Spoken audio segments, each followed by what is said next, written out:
This is winter, and I'm doing in this Head Start Access Weekend 2 a set of videos of level 20 characters running through dungeons. I'm aiming to do one of each class if I have the time. I'm starting with a rogue. Drow currently aren't in the game, which is clearly a tragedy, but because my vision of the rogue class is one that runs ahead and acts purely selfishly, I've tried to replicate a drow by taking a moon elf. The in-character story is she's half drow, possibly half moon elf. Her father is mysterious. I've made her look kind of like how a half drow might look. Her name is Edgwina Deepestangst. The important thing to note about drow is that the more angst you have, the better you are. So it's really important that in the hierarchy of angst you are at the top. And by calling her Deepest Angst, I get out right there that she's got more angst than anyone else's drow. Of course, the name Edgwina, it's because drow are edgy. I remember in Neverwinter Online, I was in one of the founder groups, back when it was only available to founders. Drow was part of the founder package. I was in a group with 3 Dristoerdens and 1 Gandalf with my human great weapon fighter. Yes, fun times there. So, I'm putting the encounter difficulty to hard, and have a boss. I'm going to keep this small and simple. I'm going to go for some barren darkness there. I want to defeat the boss encounter. So hopefully, I don't know if I can tell here. Anyway, everything is set to hard. It was hard when I chose the game difficulty as well. So this rogue, I will go through the stats when I get into the dungeon. I will stealth first, just in case of accidents, then I'll go into the stats. But a point to note here is I tend to pick passives where I can, and things with short cooldowns, because I'm not a fan of the cooldown system at all, and I think it's better to constantly hit for a reasonable amount of damage than to hit occasionally really hard. So I'll go through the abilities now. I have maxed out Sneak, Hide, and I will also have maxed out Search. This is so I can sneak and search at the same time at full speed, and I have stacked a little bit of movement speed in there. Because as you know, the rogue's role, it's not to help the party, it's not to fight. You cruise on past all the monsters, you ignore all the traps, you go to the chest, you take the loot, and ideally then you can kite everything back into the rest of your group if you can be bothered, otherwise you can just disappear. That's the rogue ethos, at least that's the drow ethos. I've gone for a two-handed, two-weapon fighting, style of rogue. I'm going to do a two-handed fighter video and an archery ranger video. So rogue got left with two-weapon fighting. So I've got a bunch of melee stuff in here. Dirty trick 2, blinding, very good. You'll see because you'll see that the dex bonus or dex save is really high, 27 dex. Now this is the beauty, the absolute beauty of rogues in this. So rogue, your defensive stat, primary defensive stat is AC, and that is affected by dex. As a rogue, your offense is governed by your dexterity. So AC 34, which is higher than my paladin's AC, and the paladin is a shield user. I've got dash there, increases my AC should I need it. I've got go for the throat 3, so that kills spellcasters. The most annoying spellcasters I found are drow. Obviously, Edgwina is a half drow. It's not only a drow with drow angst, but also a half caste with half caste angst. She obviously is going to want to kill drow if she finds them, and this will stop her being webbed. Well, that and the immune to restrain gloves she has. Again, something defensive, so I can increase damage resistance by 80% for 8 seconds, and passive there with evasion. Didn't bother at all with Hidden Dagger, can't see the value. This character is a melee monster, or is intended to be a melee monster. Got Endanger here. I've got a lot of debuffs which make it easier to hurt something after you debuff them. I skimped totally on Death Strike because the cooldown is too long for me to care about. Misty Step, only level 1, mainly to open up Substitution. Taking another 2 points in it would have got me another 3 yards on the teleport. I really don't care about that. I have in my items tried to boost necrotic damage, where I can stack it with dexterity and other useful stats.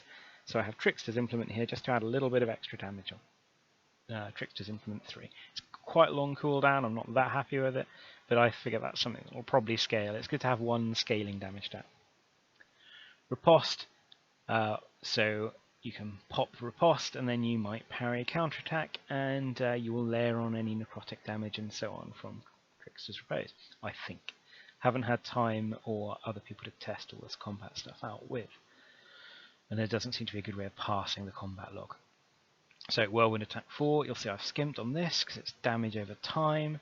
Not really much point in that. And Cage of Chains, do I really care if something's trapped? No, that's not my problem, that's the wizard's problem. The wizard is getting ganked by something, he can die. Rogue Attitude. Break the Wall 2, another debuff, makes it easy to kill things. Impede 2, makes it easier to catch things up if they're running away. I don't know if PvP is ever going to be in this game, but this character is going to destroy wizards if that is the case. So, you can see the joy here of moving at full speed with search on, except I just cruised through a trap. So I'm going to run in here, I'm going to pop that, and this. I'm going to blind them, if I can. I'm going to go for that first. That's going to be what I kill. So you see, because I've got my vampiric weapon, I damage things, and wow do I heal fast. So again, these are tough monsters, tough encounters, or set to hard at least. And yeah, I'm just cruising. Don't underestimate Misty Step for getting behind things as well. So whoop, lovely, because it just puts you behind. That's fantastic.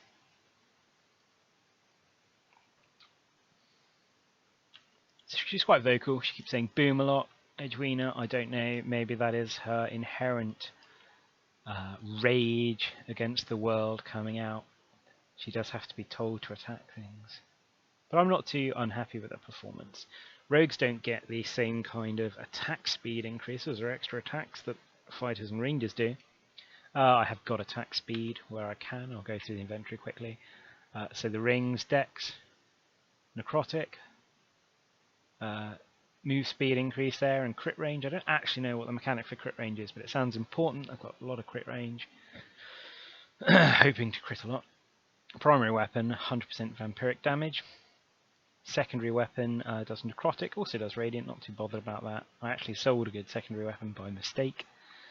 Con and crit range, that's not a good sash, but I can't find anything better in the little time I've had. Crucial, immune to restrain and paralyze. And some action speed there, some cooldown reduction there. Wow, see, these are pretty nasty, these guys. Not because they do damage, because they take forever to kill.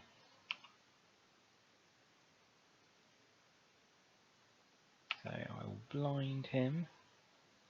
I'll debuff him, and this guy, because he's blind, he's a lot less of a threat. Not that really it was a threat anyway. Because look at the speed with which the health goes up.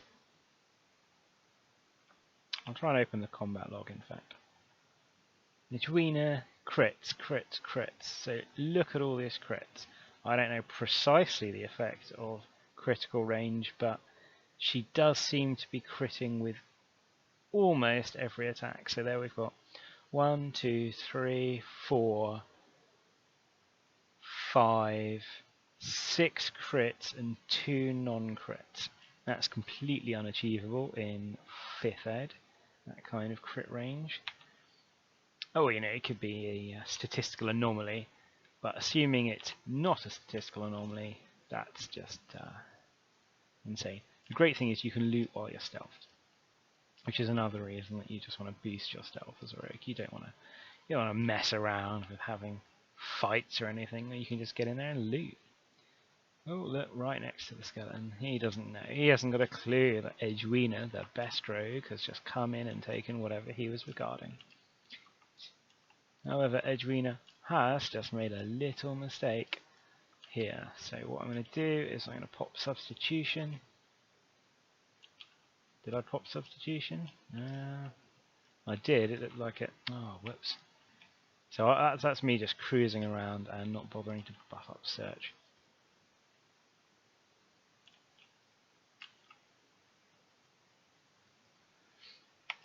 Alright, so let's deal with these. I can deal with these pretty fast. Ooh, what was that? Goblin Shaman. Okay, I should probably deal with him first. Thanks, Misty Step, for being amazing. No thanks, end space for not letting you hotkey stuff on other bars, which they really need to let you do. I don't want him to cast anymore. Oh wow, he's going to just draw me out, isn't he? Just, yes, at last. Don't need to do any of those, to be honest.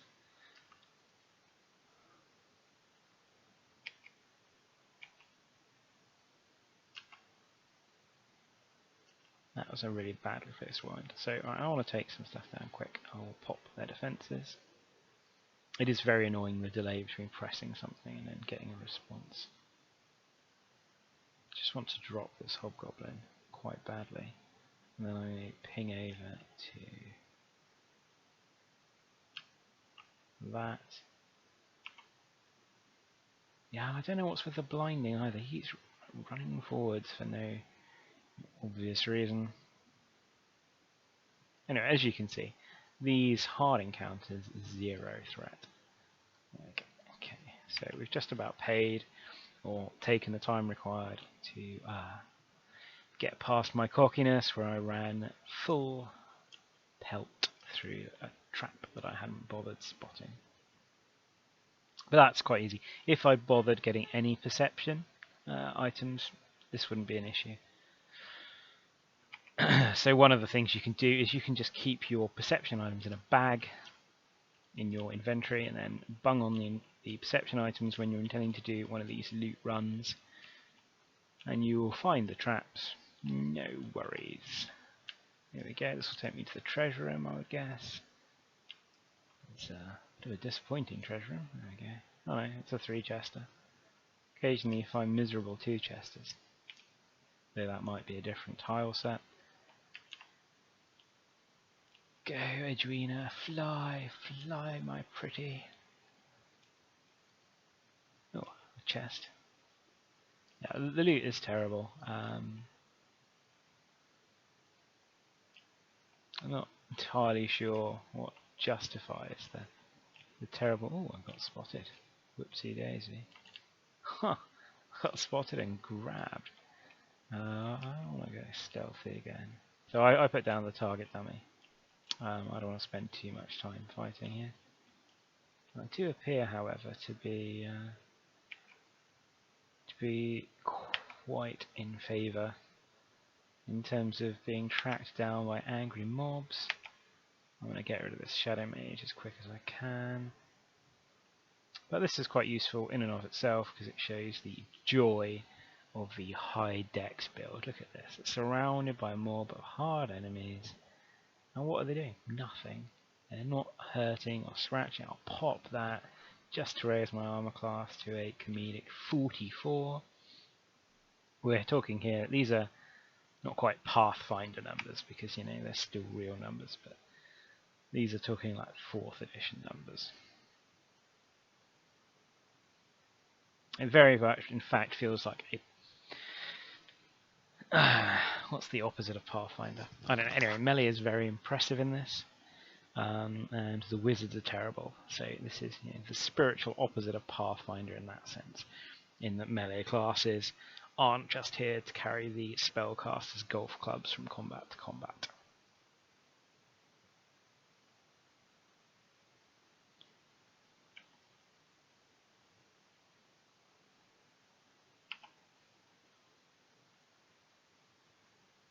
I don't like the way she runs forwards a bit. That's really quite annoying for positioning and completely, yeah, there's no reason why she should do that.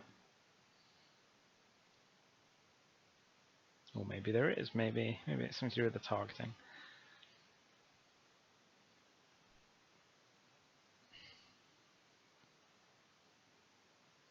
So what the rogue does seem to lack,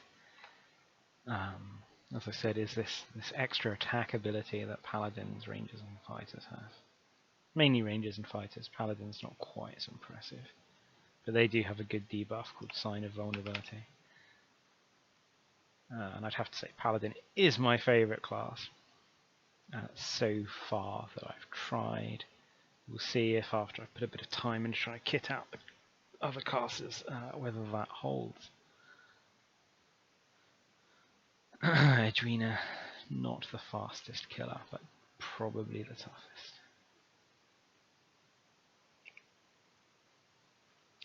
Yeah, I'm wondering, maybe there's some sort of reason that would indicate Edgwina shouldn't just run around the middle of the room right next to mobs. Maybe there's some sort of proximity-based stealth detection which mobs have, which I should be taking account of. So if I see some more mobs I can't be bothered to fight, I will try and run around the outside of them. Do we lead into the boss chamber? This looks like it might be a boss chamber. There's an Ashen Priest. He certainly looks like a boss. Ah, yes. So this is the huge downfall as well of the wizard class in this game, which is debuffs. Conceptually, debuffs are great, but in any fight with a boss where you really want to debuff something, the boss will be immune because that will trivialize the encounter. What this means is that debuffs are almost always useless compared to buffs. So you'll note that slow is a prerequisite to take haste for the wizards, and that's because no one would take it if it wasn't. Yeah, it's that simple. It's that kind of problem that you have as a wizard in this. And he appears to have bugged himself. Oh, no. Maybe I spoke too soon. Anyway, so the best debuff, as everyone knows, is the death debuff, which wizards are very bad at putting on things. Certainly frost wizards. Fire wizards have really long cooldowns. I haven't yet tried the lightning wizard. That'll be in the next video. I would try and show you a frost wizard doing hard, but it would take until the start of next head start access for a frost wizard to complete one dungeon. That's because the DPS they have is so poor. I'm going to evade. You know, I'm not under any threat here. The vampiric damage. I mean, look at the dash there. Look at that dash. Is that not just the funniest thing? Hugely fast. You can dash as well while you're stealthing, or stealth, dash then stealth, and move comedically fast. I'm going to pop a substitution, because I can pop a substitution. He appears to be stuck again. I'm going to impede him, it won't make a difference. Misty step ready for when he just seems to bug himself on that wall a lot. Not entirely sure why. Oh, a purple helm. A terrible purple helm. Great club. And some gold. Right, there we go. That is the adventure of Edgwina Deepestangst, the rogue who would be a drow if it was an option, but instead has the slightly more angsty half-drow background. There we go. Hope you enjoyed the video showing how amazing rogues are.